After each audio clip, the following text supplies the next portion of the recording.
Hello, everybody. This is a video about the upcoming National Congress Assembly coming up later on this year in China to pick a new premier, pick new leadership. And I was so misinformed as an American watching mainstream media that I thought this video needed to be made.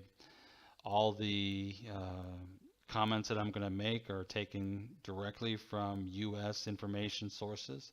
So hold on to your seats. If you're like me, you're in for a ride on what you didn't know about China. So on Wikipedia here, it's listed as the 19th National Congress of the Communist Party of China. And that in itself is actually inaccurate. It's the 19th National Congress, and it's an assembly of the Congress of Representatives of all parts of China. When you take a look here, you have a Congress, which back here when this was made was about 2,000. Now it's about 2,900. Those people come from all areas of the country. Those people vote together to create the Central Committee, the Politburo, the Political Standing Committee, the President, and the Premier. So all of these people come from the votes of these 2,000 people. And if you're like me, what you understood was that this Congress was completely communist lifers that never got kicked out, and that is so far from the truth it's not even funny. So change over here to another Wikipedia page. This is entitled Elections in China. Now to be fair, when China first became a quote communist country, they're now name themselves as a socialist country, and the reason why is because of the way they handle these elections and the way they're tolerant of non-communist representation with their government, and that surprised me in a huge way. So the direct elections, and here's a list of the people voting that are in Shenzhen. They come from all of the provinces, even the special administration districts, even Taiwan represented in Chinese government. Even Hong Kong is represented in Chinese government.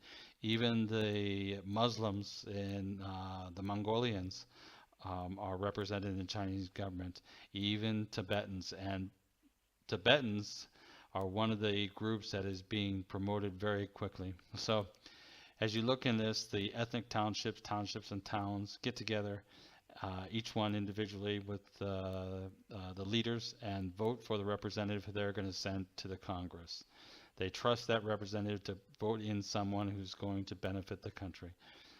Larger city districts and counties also have meetings, and they set representatives, and that's how all of these representatives comes together.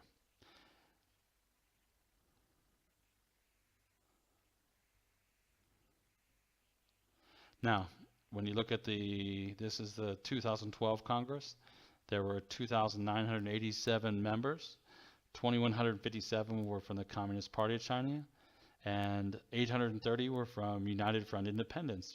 And when you look at the independents, of course, here's the Communist Party of China, but then you have the Revolutionary Committee, China Democratic League, China Democratic National Construction Association, China Association for Promoting Democracy, Chinese Peasants and Workers Democratic Party, and Taiwan Democratic Self-Government League.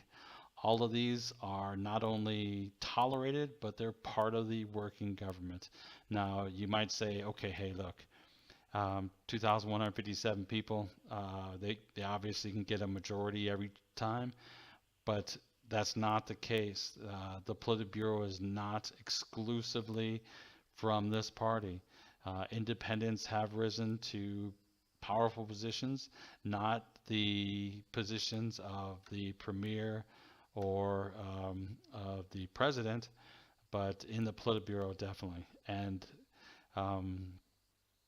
the number is growing. As a matter of fact, they have a initiative by Xi Jinping to bring more and more promotion from poor rural areas, because he believes that those people are more dedicated to the country than the rich people who have never had to struggle.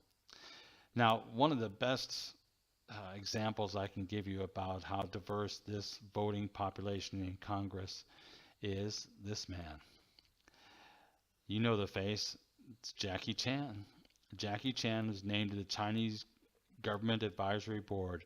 That means he will be in this Congress. He will be casting votes for the Politburo, the Standing Committee, for the Premier, for all of the positions, the President, Premier, Standing Committee, Politburo, and Central Committee. So if you think that it's old hardliners that have been there for life, think again.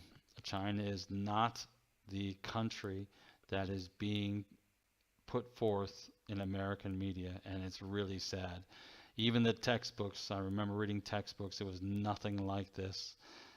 We never heard that the president of China served one term of 5 years and had to be voted in for a second term.